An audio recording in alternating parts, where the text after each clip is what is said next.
we are in Canada. Our current federal government has a particular agenda of expanding fossil fuel infrastructure. So we're here hearing a lot about fossil fuels, even when many of the delegates are saying very publicly and on stage, we're in the midst of a fossil fuel crisis. We don't get out of the fossil fuel crisis by spending more money on fossil fuels. So I think there's been a little bit of a, we're seeing maybe the tension. I've always said about the IEA that they tend to tell the best story possible for oil and gas. And that was still true even when they were producing those reports around net zero and meeting 1.5. Like, we can see actually that some of the projections that they were making around declines for oil and gas demand were slower than we're actually witnessing. And they've maintained no need or room for new production, right? It might be more varied in the reports than it used to be, but it's still there. Exactly. They maintain renewables are the way to go. Demand for oil and gas are dropping dramatically. We are going to reach peak demand before we reach peak demand to supply. They're continuing to say that. So even if they are telling the slightly improved story of oil and gas in an era where Trump is governing the United States. Oh, you thought I was referring to Trump? There is still, like, that best case scenario for oil and gas is still that renewables are winning. A lot of other countries, in particular in the global majority, are thinking about energy efficiency from a competitiveness perspective, right? I heard one delegate say every unit of energy we waste is directly correlated to the loss in competitiveness against one of our manufacturing partners. And so, many countries are thinking about this not just from a how do we make energy systems more efficient, how do we better provide energy access to our citizens by making sure that we build out our energy systems in an efficient way. They're also saying this is actually about our competitiveness and our trade policy. And I think Canada probably has a lot to learn on both of those fronts. So, folks, we're coming towards the end of the Global Energy Efficiency Conference hosted in Montreal this past Monday and Tuesday by the International Energy Agency, and we have a real treat to close off our series of interviews. Catherine Abreu has been a force of nature in climate work for as long as I've been in this space. When Kat worked at the Ecology Action Centre in Halifax, she was the person who attended the utility hearings and parsed through everything that was going on, and then got to explain back to everybody else what was actually happening and what was next. She was the executive director of Climate Action Network Canada, and along with the rest of her astonishing team at that time, the reason that Canarac is now the force that it is. And now, Kat is the director of the International Climate Policy Hub, which is very long about's way of telling you that one of the most important centers of climate diplomacy, expertise, and action known to humanity is located just down the road from here in Ottawa. So now that I've put that much pressure on our interview guest, Kat, welcome. Wow, such a sweet intro. Thanks so much, Mitchell. Well, I mean, it was understated, but we had to start somewhere, right? So what have you been doing while you've been at the conference? We know there are, as often happens in these kinds of events, there are two parallel conferences actually going on. There's the public event, which we're hearing from people is a really great convening moment for people in the energy efficiency space. You've been at a different kind of convening moment that is more private, more, I don't know, you know better what other adjectives because you were there. So what's going on that you can actually talk about? Yeah, so alongside the kind of public-facing, it's not open to the general public, but for those of us who registered for the conference main stage events, there are these roundtables happening where ministers are coming together, CEOs of the companies that are represented here, and of course some of the groups that are representing civil society organizations like the International Climate Politics Hub, where I'm working, or some of the other civil society representatives that we have here, including I know we've got some youth representatives who've won some awards. So we're getting to hear from perspectives from those kinds of folks around those roundtable conversations. I think a big part of what's happening in those spaces is the sharing of experience across different geographies, different perspectives, which is useful for a conference like this where, the IAA is coming with certain amounts of information, a certain kind of perspective to bring to the conversation, but it's also an opportunity for countries to be hearing best practices from each other, to be sharing challenges, and for civil society representatives from labor, from consumer advocacy groups, to be sharing their perspective on what's really important and what's at stake in the conversation. We heard from one of the IEA staff on site that one of the really interesting things about the energy efficiency space, and again working on it across the world from their point of view, is that nobody has a monopoly on best practices. That there are some countries that are doing very, very well at some things, others that are doing well at others, that it spans all regions of the world, all types of countries and jurisdictions. Is there anything specific you can point to that either surprised you based on your own expertise, anything you heard that we might be able to bring back to Canada? Yeah, I think I've been hearing a couple of things that would be interesting to see back in Canada.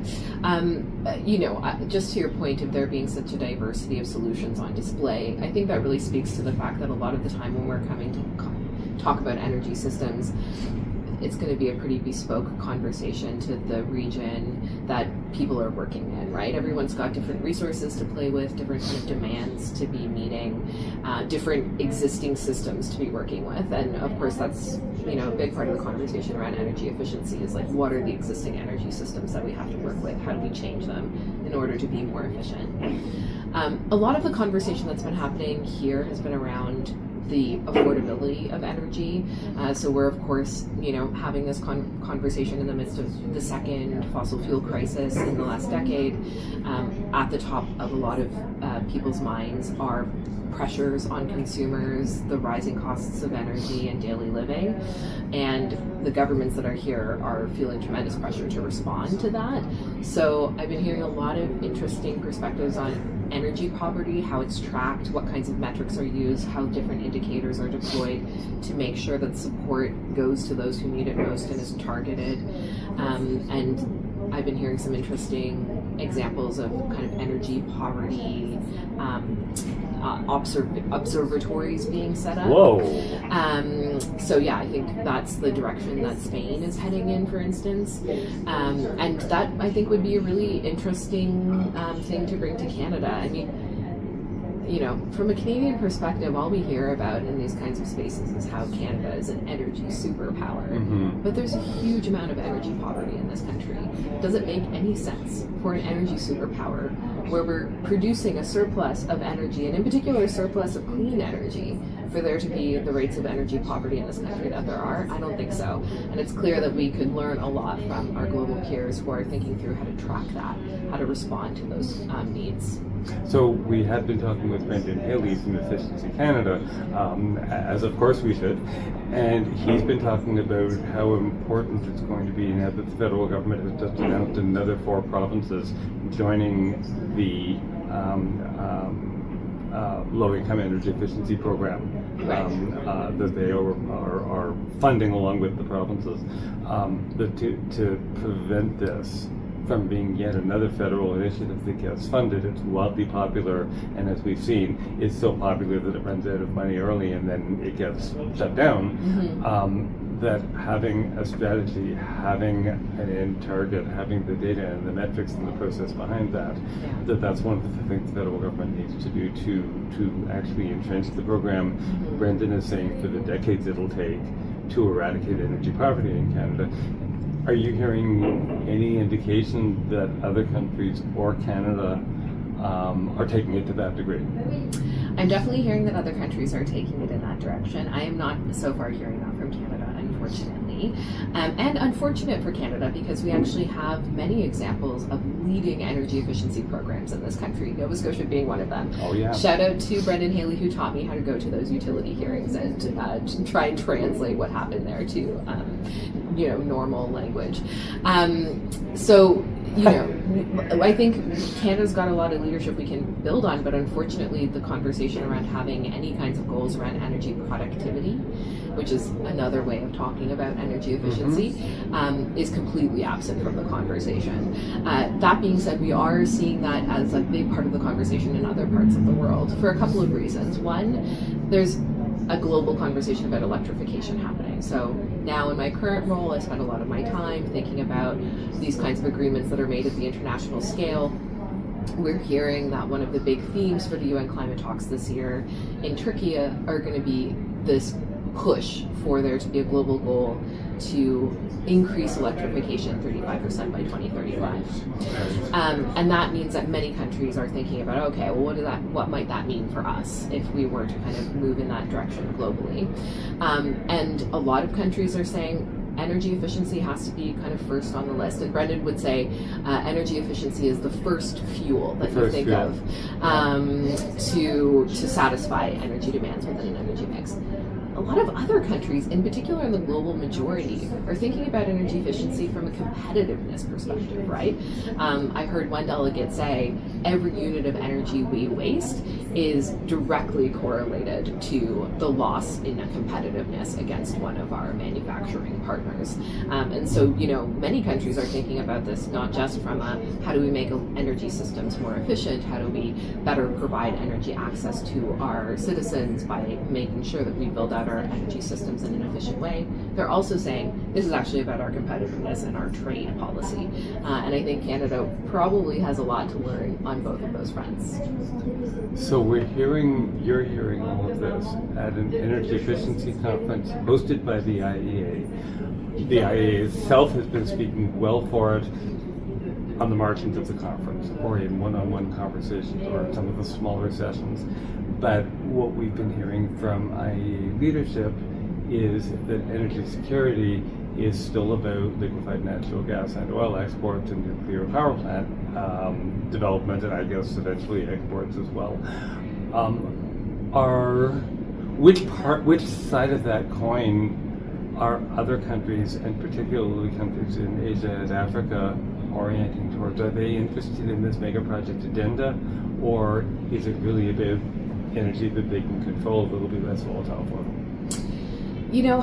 I think probably for countries that are still looking to build out their energy systems to satisfy the demand for energy that's coming from citizens who maybe haven't had that access so far, you have to be real. As much as I would love to say that it's otherwise, I think many of those countries are saying, well, we're going to try and get this energy from wherever it needs to come from. And in a lot of cases, I think because of the increased affordability of renewable energy, the fact that it can be better distributed, that it can, as it is in India and Pakistan, be about bottom-up production without having to build out the same kind of centralized production energy grids that are more popular in developed parts of the world and less flexible and sometimes less resilient. So I think we're seeing that the affordability and the flexibility and the autonomy that renewable energy can provide is very appealing to many countries. However, many countries are also not receiving the kinds of investments that they need to be receiving in order for those technologies to be affordable for them. So I'm hearing that if the investment were there, exactly, then that's what they would opt for. They're in a position where they have to go where the investment takes them. Yeah, and I think that's part of the conversation in these kinds of spaces. Again, maybe not the kind of conversation that you're hearing on the main stage, more the kinds of conversation that you're hearing in some of the roundtables or in the side halls where a lot of the work of conferences actually gets done. But we know that a vast majority of the clean energy investments that are out there are flowing to the global north and to China, and not making their way to some of the parts of the global majority that actually have a huge renewables potential, like Africa. And so that is, a part of the equation. And if you're an African country trying to give energy access to your hundreds of thousands of citizens who don't have it, and the only method that is going to be made available to you to do that is a natural gas plant, that's probably what you're going to go for. But I do think that many countries are looking to reap the benefits of that transition to renewable energy and will choose that when that choice is made available to them. So have you heard any conversation at the session that we ended here about how to mobilize that finance and how to mobilize the financial sector around the stuff that makes sense, because the public conference is not exactly one session on that topic. Yeah, I think we need to be talking about it a whole lot more, to be honest, and hopefully that will be part of the conversation. So, earlier this year we had the first international conference on transitioning away from fossil fuels in Santa Marta, Colombia. I was there. It was a really interesting, refreshing conference, and the conversation there around finance as a barrier to increasing the share of renewables in countries' energy mixes, even where they really want to be doing that for security and reliability reasons, that's a big part of the takeaway from that conference. So one of the work streams, one of 3 work streams that conference has created is around thinking through these kinds of enablers and barriers in transition finance. So I think there is that work happening in other spaces, and whether it starts to kind of inject into this space, we'll see. We'll see. Okay. You were at COP28, of course, the climate summit in Dubai in 2023, when the world adopted language on a fossil fuel phase out. This was prior to Santa Marta, and called for both a tripling of renewable energy capacity, but also a doubling of the pace of annual energy efficiency improvements by 2030. A lot has happened in 2.5 years, not a lot of it energy efficiency, but in the high-level sessions, are you hearing very much of anything about the COP28 goals? Because we haven't been hearing it much out here. Yeah, unfortunately, sometimes at these kinds of conferences, you're also coming here to hear the political messaging that are coming from some of the political players on the stage, right? And it is the case that we're in Canada. Our current federal government has a particular agenda of expanding fossil fuel infrastructure. So we're here hearing a lot about fossil fuels, even when many of the delegates are saying very publicly and on stage, we're in the midst of a fossil fuel crisis. We don't get out of the fossil fuel crisis by spending more money on fossil fuels. So I think there's been a little bit of we're seeing maybe the tension in the conversation that's alive here in this space, and that's alive in many other places as the complications of the transition become more apparent. I do think that we've got momentum now with the Santa Marta conference and the work streams that have come out of there to accelerate the transition away from fossil fuels piece of that energy transition package that was agreed globally at COP28. Renewables have always had a lot of the shine. They're like sexy solar panels and wind turbines, and they get a lot of the attention. We've heard this so much now in interviews, but go ahead. We're all saying it. Poor energy efficiency isn't getting the attention that it deserves. And that being said, I do think, given the current crunch, in particular the pressures that I was talking about earlier to respond to consumers' concerns over affordability and the push for electrification are both elevating the conversation around efficiency. I don't know if it's going to get to the same status as sexy renewables, but or maybe by the time it does, sexy renewables will move on to the next level and we'll still be catching up. And maybe worth mentioning that sometimes it can be useful to be the less visible issue. Oh, isn't that interesting? I mean, you would not necessarily start at the beginning of the alphabet for the list of Canadian provinces that do pretty well at residential efficiency, but Alberta's right there with this PACE programming, and Brandon was saying with this will become energy efficiency program. So there are a lot of motivations for these kinds of programs for including an energy productivity target within your electrification strategies. And that does sound just nerdy enough to get through, right? Exactly. Yeah. And it doesn't have the word climate associated with it, which unfortunately in some of the political contexts that we're currently working in. And some of the public contexts we're working in. Yeah. There are pros and cons to being a little less visible in this kind of atmosphere. As long as it still gets the resources, and maybe it's about the results, not about the PR. Yeah. Sure. Yeah, that was quite the quote, right? Yeah. Tilting just slightly. The International Energy Agency, as you well know, is the same organization that declared the age of electricity. They've been tracking China becoming the first petrostate, India becoming the second electrostate. They're the ones who projected that oil, gas, and coal will peak this decade before going into their terminal decline. And then they began confusing and muddying that message as soon as the Trump administration came back in 2024. That's just a coincidence, right? Okay. First of all, let me say the analysis that happens at the IEA is indispensable and extremely high quality. I'm just going to And the interrupt you on world that. needs They it. call their World Energy Outlook the gold standard of energy analysis, but they've taken that off their website. Now you have to find it on the Wayback Machine, and we link to that every chance we get. Go ahead, I'm sorry. Yeah. I mean, I'm not, I think there are, this is the benefit of why we have places like the IPCC where, there's rigorous kind of peer review of amalgamated primary science.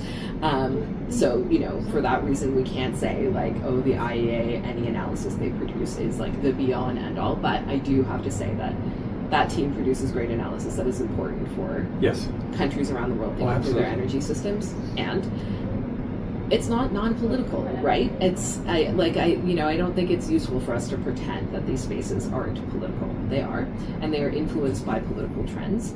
And so, I don't think you're wrong to like draw this observation. However, I've always said about the IEA that they tend to tell the best story possible for oil and gas. And that was still true even when they were producing those reports around net zero and needing 1.5. Like, we can see actually that some of the projections that they were making around declines for oil and gas demand were slower than we're actually witnessing. So there's a part of me that wants to kind of question, like, okay, have we seen this really dramatic shift? Is it that the IEA is always going to be telling the best story it can for probably all sources of energy, including oil and gas? And yes, it happens that one of the world's superpowers is now kind of going around bullying the world to buy its oil and gas, and so that improves the story for oil and gas. There's no denying it, and the IEA is telling that story. That might be one way of looking at it. And with all of that said, their lead scenario, in the latest World Energy Outlook, bore no relationship to the reality that's unfolding before our eyes. Yeah. And honestly, full disclosure, if I were running an organization that science, which would be a disaster anyway, so I'm not proposing to, but if some marauding bully suddenly came along and threatened 40% of my budget, I'd probably listen too, just out of not wanting to lay people off. But that said, the other two scenarios, to your point, somebody 5 years from now is going to come back and say, well, that was too slow, because that always happens retrospectively with the IEA, but they kept those two scenarios. Yeah. And they've maintained no need or room for new production, right? It might be more varied in the reports than it used to be, but it's still there. Exactly. They maintain renewables are the way to go. Demand for oil and gas are dropping dramatically. We are going to reach peak demand before we reach peak demand to supply. They're continuing to say that.